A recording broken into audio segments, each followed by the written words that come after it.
Langris Vod, one of Black Clover's strongest spatial magic users, not counting Zenon since he's dead. And not only that, the youngest sibling in the Vod family and Finral's younger brother. Langris is the best offensive spatial magic user in Black Clover, and not only that, he used to be the vice captain of the Golden Dawn, which was clearly taken from him by Yuno, but Langris is strong. He may not be in the top tiers like Yami, Yuno, Noct, and even Asta, but he is definitely a force to be reckoned with. Just because Langris is so strong, how would he fare against multiple people or an entire verse, being a My Hero Academia verse? I want to make things short and simple. Langris will be in there with his Spade arc form. We don't know how he scales in the final arc, so pity, but the MHA verse, they will be in their final arc forms and they're all going to be bloodlusted. Basically, Langris is going to hear that Finral said that his spatial magic ain't all that, and he's going to be dropped against the MHA verse. Now, obviously, the MHA verse are going to be in character, but they're going to be working together. I'm not trying to hear like, AFO's going to backstab them. No, they're going to be working together. They're going to be forced to defeat Langris and jump him. Will Langris be able to take down the vast majority of MHA characters, or with MHA characters go out and straight up jump him and take his lunch money? Now we're going to talk about Langris' speed and strength, and not only that, his hacks and his character and his intelligence, and see how he stacks against the MHA verse, which again we will be going after last. Langris at his low end should scale to country level, because again he should scale above someone like Ancient Demon Licht and Lumiere. Lumiere and the Ancient Demon Licht were able to clash, and Lumiere even said that, bro, this is going to destroy the whole country. And even just their clash, and this is Lumiere not even trying to kill Licht. Even somebody like William in the beginning of the series was able to make a cloud and a magic spell that was actually calced to be mountain level. And not only that, Jack was stated by Finral to be able to shave off mountains. Longer scales massively above these captains because again, there is power creep in Black Clover. The Dark Triad and their base are stronger than Zagred. Crazy thing is, the country level feat for Langris is something I don't believe in anymore, because now with the movie and with the whole data books, you can actually scale Langris to multi-continental. Now in the data book, the salamander was stated to burn the ocean, well basically vaporize it with just a swipe of its claws, and this was calculated to be multi-continental. Now, characters like Zagred, the Apostles, even the Dark Triad in their base, they would scale massively above this salamander. That would mean Langris as well, and that would put Langris at these multi-continental ranges of power. There is more that supports this multi-continental levels of scaling for Langris. For example, the Black Clover movie, it is canon supervised by Tabata. Can we please stop saying it's not canon? Now that it takes days before the Spade Kingdom, well, the feat I really want to talk about is Doomsgate when Conrad used it. Conrad was able to summon a meteor. Well, actually, people actually think it's a moon since there was rills on it. Rills are those dimples on the moon. Basically, that's why people think it's an actual moon. When you crunch up the numbers, you get 8.07 petatons of force, which would make it multi-continental. And not only that, Asta should scale to this, and this is days before the Spade arc. Now, there's a big question. Are the Wizard Kings stronger than the Dark Triad? Well, mainly Conrad's feat. There's some people that think Conrad cannot beat the Dark Triad, and there's some people that says the Dark Triad would basically lose to Conrad and the Wizard Kings. But the way I see it, I think that the Wizard Kings are actually stronger than the 80% Triad, because Noct, when he saw the whole Doomsgate thing, he wasn't really panicked, he wasn't really afraid, but when he saw the Twin Devils and when he saw the Dark Triad, well, mainly Dante go 100%, he was kind of shitting his pants. So this would make the Wizard Kings at least stronger than 80% of the Triad, but lose to 100% of the Triad. For Langris, Langris does have a little bit of scaling, at least not relative to 100% Zenon, but he's able to somewhat combat him and not die instantly, so he should be arranged around that ballpark, which would give him that multi-continental levels of force. You might be able to wank Langris and get him to moon level if you think that Conrad's Doomsgate spell was actually moon level, which I personally think it wasn't, but you could use Reeve basically making a moon, and we know that everything that Dorothy makes in her dream world is real, and Langris should scale above Reeve in terms of AP. So if you want to say he's moon level, go ahead. I personally don't think he is. Now, we can get into Langris' speed now that we're done with his AP. Langris scaling should at least be FTL, FTL plus, or massively fast and light. We see that Yami in the beginning of the series is able to dodge light magic from Patri, and he even said that Patri was getting faster. And people like Henry was able to save Asta, which was calculated to be 162 times the speed of light. And not only that, we have Marileona basically getting blitzed by Asta in his base form to save her because that man Raya was going to blow up. Using pixel scalings with Asta saving Marileona, it was calculated to be FTL plus. Now, if you don't think Langris is massively fast and light, be my guest, but saying he's not faster than light plus is kind of a downplay for him, because Langris in the Spade arc should scale massively above base Oscar from the Elf arc. He should scale above Henry, Gordon and Gray, who saved Asa with that massively faster than light calc, and not only that, he should scale above Marileona from the Elf arc. As long as we ain't saying this guy's a lightning timer, we should be fine. I personally have him at massively faster than light, but FTL plus is pretty fine by me. Now that we got into this man's speed, let's get into his hacks. Langris has durability negation. How do I say that? This man is able to completely cut apart Zenon with his spatial magic, and not only that, you have to scale to a devil somewhat to even damage them. We see that with Zagred, Lilithanama, Magicula, Lucifero. Even Zenon, when he had his Devil Heart, even stated that even spatial magic that can destroy everything cannot destroy a Devil's Heart. Obviously, Langris is not arcane, but anyone who scales massively below him should get one-shotted. Langris' magic ability Arch Angle Shutdown and Arch Angle Destruction, which Arch Angle Shutdown is able to shoot multiple spatial magic defenses and offensive balls and shoot them at the opponent and basically kill them. The same thing he did to Feral and almost killed him. Destruction, he could just aim at the opponent and just erases them on contact if he scales massively above them.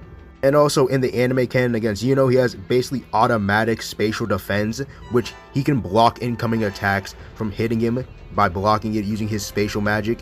Also has access to Mana Zone, which is a many times multiplier, which should be more than 2 times. If you want to say it's like 4 times, then go ahead. But yeah, he has access to Mana Zone, and his Mana Zone is basically like his own domain or space.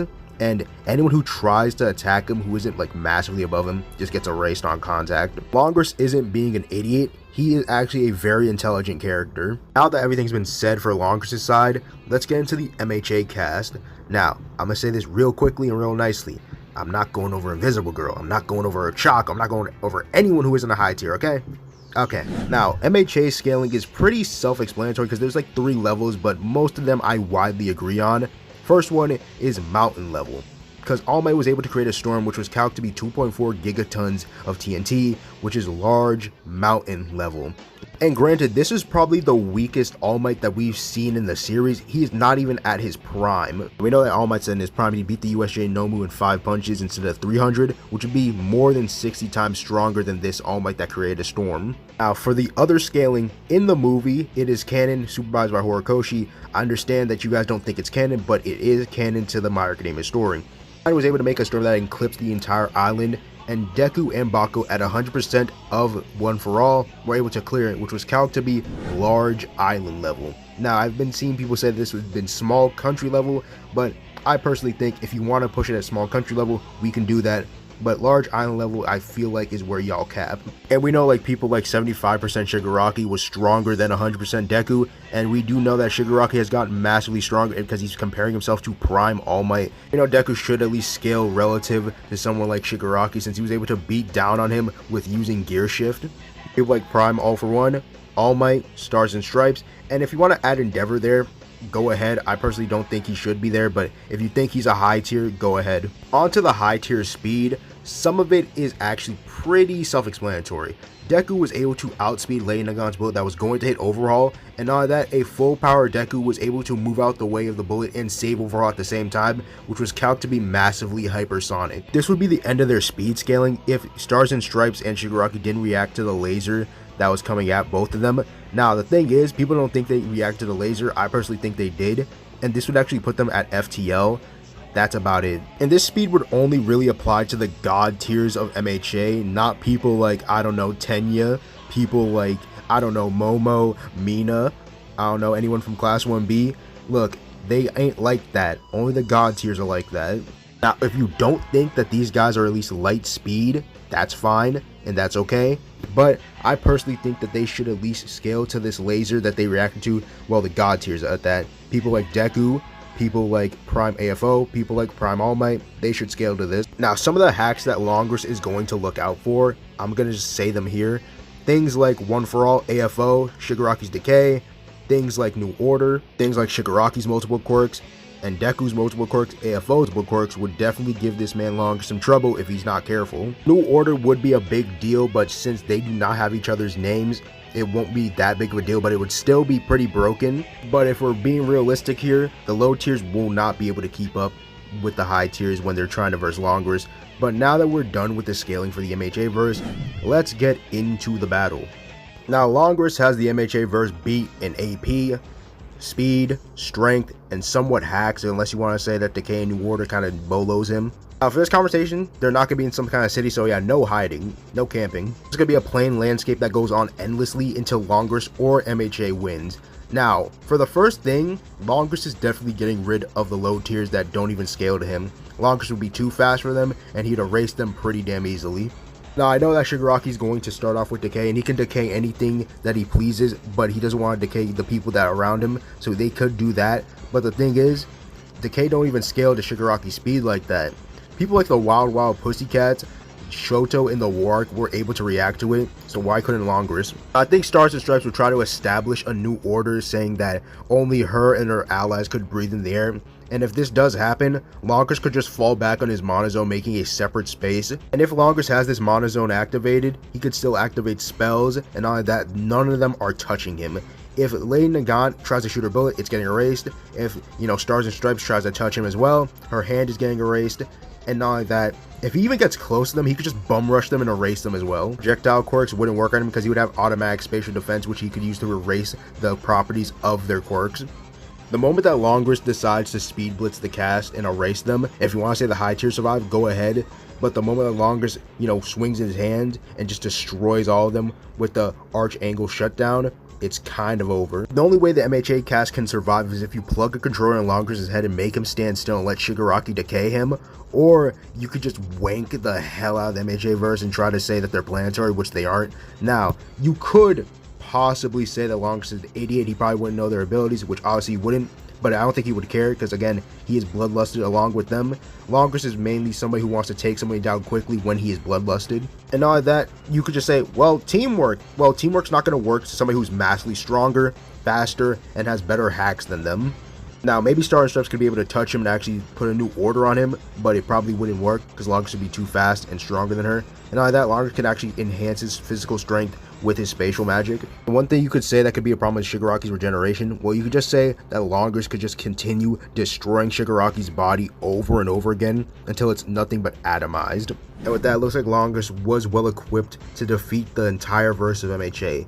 MHA verse was probably just too slow and not strong enough to deal with him. I hope you guys did enjoy this video. I actually did enjoy this cross-verse battle. If you want to see more of it, make sure to leave a like and subscribe, hit that bell notification, always stay notified whenever I upload a video, and comment down below if you guys want to see something similar to this again, because I did enjoy this. Shout out to the artists who made this. Their link will be in the description down below, and their Twitters will be on the screen right now. Definitely should go check out Sumo Llama, who made the art. I will definitely be commissioning them again, and shout out to my boy Toxic for editing this video. Couldn't have done it without him, and again, you should go give him a follow if he has a Twitter, or DM him on Discord if you guys want to commission him as well.